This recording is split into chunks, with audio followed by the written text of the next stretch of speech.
Hello and welcome to the Genuine Learning blog. My name is Melissa Galasso, and today we're going to talk about the 2023 Trends Report. Yes, I know we're in 2024, but this is a report that's really important that comes out of the AICPA and provides us with a good understanding of what's going on in the profession. So the Trends Report recently came out and provides us with understanding of what's going on in terms of trends of supply, the students coming out of college who have majored in accounting, the trends in demand, the firms and whether they're planning to hire these and who they're planning on hiring, as well as what's going on with the CPA exam. And so the number of people sitting and passing, because again, we have students who come out of school, but they don't always sit for the exam.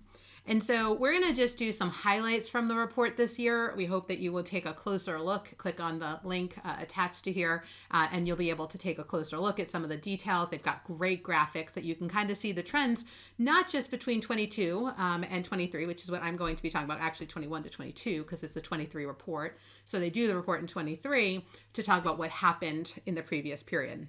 So we're going to look at the adjustments that have happened year over year. However, they have years, they have 20 plus years of data that you can look at. And so I think it's really important to take that perspective as well. So first and foremost, in terms of supply, we know this is an issue, right? Accounting degrees fell for bachelor's degrees, 7.8%. So bachelor's degrees are down again. So between 2021 to 2022, we had another decline. And so we know that we don't have the same number of students coming out.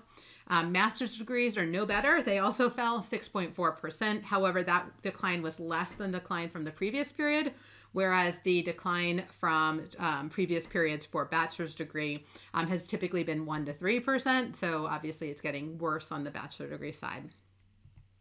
In terms of trends for demand, in terms of CPA firms, and they use the base of who hired in 2021, how does this compare in 2022? Do you expect to keep it the same, increase or decrease? 50% said they were expected to have higher hiring in the year. So they're expecting to have more.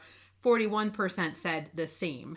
So again, I think that's really important for the trends report, that they're either hiring more or keeping their hiring the same in terms of their class. So for those who hired in 2021. But what was really interesting was the number of new CPA candidates from the CPA exam. So not only do we have less students coming out, but we have, of those students, less of them taking and sitting for the exam. So a 6% decrease there as well. So I think these trends are important. I think obviously the trends report is copyright. So you do want to take a look at the pretty pictures and things that they have in there to get a good perspective on what's going on. But these trends are really important. And so we do want to take a closer look at them and really evaluate how that impacts firms, how that impacts universities, how that impacts obviously the CPA exam. Obviously now in 2024, we have the new CPA exam. And does that change any of the outcomes here? We know that there was a little bit of an uptick last year for sitting for the exam because people didn't know if they wanted to try necessarily the new exam. And so here we go. We happened the same way. I took the last pen and paper exam and I really didn't want to take a computerized exam. And a lot of people were sitting with me when we made that transition as well. So not unusual to have a little bit of an uptick right before we make big changes to the exam. So all kinds of good things here to keep in mind as we go through. If you want more information, don't hesitate to reach out to us across multiple platforms as we go forward. But with that, I'm going to thank you guys for joining me on the Genuine Learning blog, and I look forward to seeing you on a future blog. Have a great day, guys. Bye-bye.